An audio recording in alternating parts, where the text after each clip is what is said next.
Hey everyone, welcome back to my channel. Today we're going to be updating or starting off the year with my January 2024 debt strategy for the year. So we are going to jump right on into it. If you are new to my channel, welcome. If you are not new, welcome back. Thanks for joining me. My name is Janelle, and on here I do all things budgeting.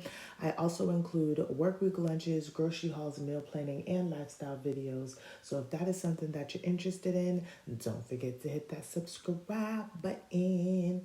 So as you can see here, I do have the information already put in because I'm just going to kind of walk you guys through my debt for the year and what my strategy is and things of that sort. So these are the balances as of January the 1st. If you're new to my channel, I did have a Wells Fargo balance in 2023, but that card is paid off, and I just wanted to show myself as well that like I can get this stuff taken care of. So Wells Fargo is paid off. My next balance is my Ashley's One. I guess I don't have to call it Ashley One anymore. I used to have two Ashley cards, and that's how I differentiated them. But this was from when we bought our furniture back in 2020 when we built and bought our first home. It was on a like 5-year promotion.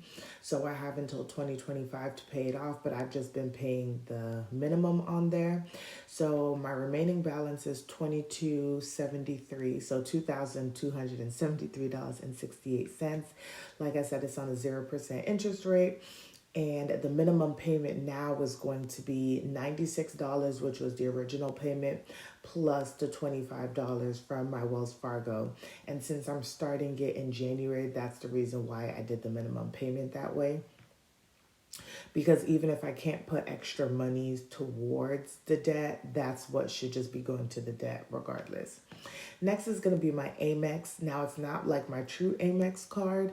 I used to have money on my Amex card, but the 0% interest was going to expire, and I didn't want all that extra money that had accumulated in interest to hit the card. So I ended up taking out a Wells Fargo personal loan and covering that so I didn't have to pay that. And so that loan is at $6,024.97 at a 19.99% interest rate, which is a lot lower than what that card would have gave me. And the minimum payment is $260. Next is Nelnet, which is my small student loan. It is at $4,742.98. It is at a 3.4% interest rate, and the minimum payment is $45. And then lastly is Lowe's. This originally was my husband's like debt. In I want to say July, my husband went and bought me a fridge. And I'm going to say me because I'm the one that kept crying that we needed a new fridge, although he did agree. But he went and got a new fridge. And so, y'all, fridges aren't cheap. But it's on a 0% interest rate. The minimum payment is $35. The remaining balance is $2,980.32. So my total balance starting on January the 1st of 2024 is $16,021.95. And my minimum payments are $461, okay? Now, in this spreadsheet, you have 3 options that you can look at to see which one works best for you.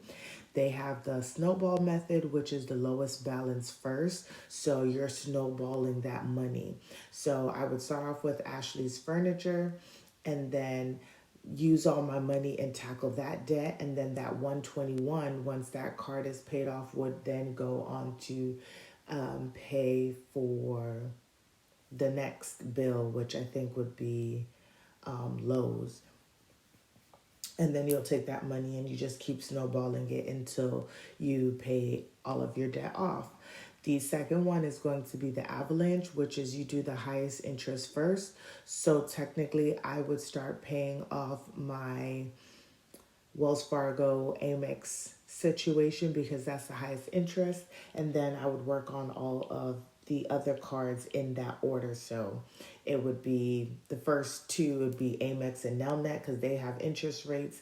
And then I would just pick between the two with Ashley One and the Lowe's. And then lastly is just a custom order. So however you put them in the box, let's just say you need to pay off one thing before the other thing, then this was just based on how I put it on there. This is when I would pay these things off. So down here with the Snowball, it says my total interest would be $1708.56, and it would take me 23 months to pay it off, so just shy of 2 years.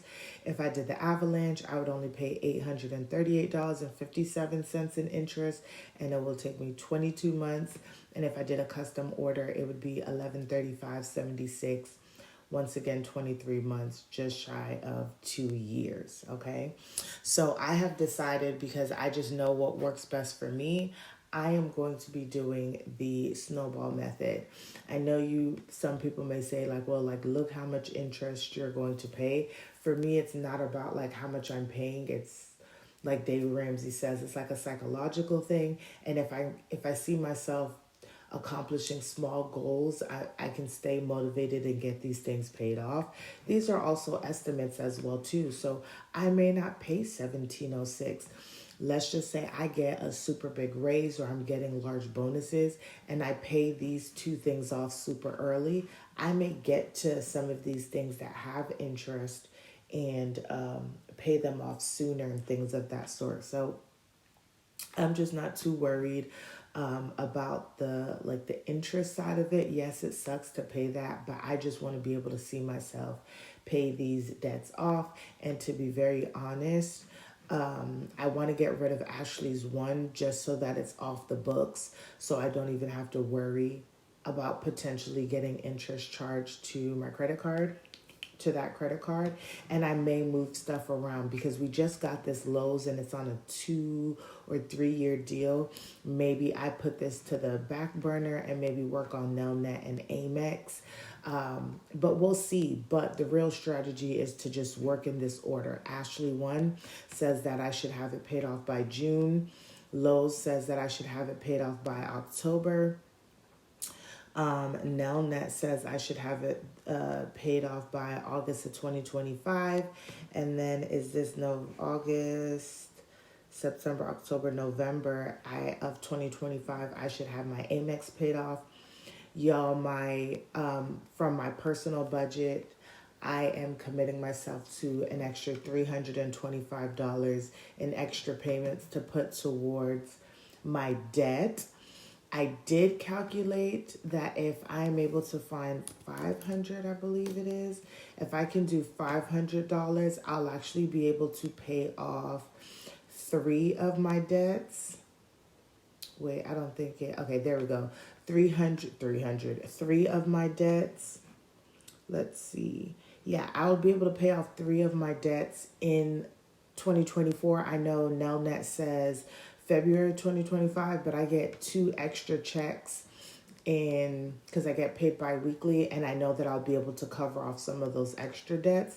So that's like the ultimate goal.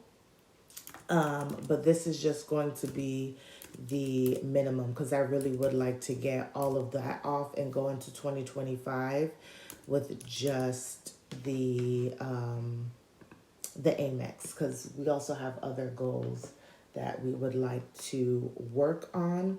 So this is going to be my debt update for January, my strategy to get this stuff paid off. It's not a whole lot of debt like it used to be because I don't have my car on here anymore. My husband is paying that, and that's, on his credit and things of that sort. So he's taking care of that. So my goal is to just make sure that I can pay off all of this debt, save, get ourselves in a better position and kind of move on with some of our other goals and stuff like that. I will put the creator, it's actually up here, her name too. I think it's Chew Chic, but I'll put her Etsy shop in the description box below in case you guys are interested in this spreadsheet and you want to go ahead and use it. Don't forget, if you guys like this video,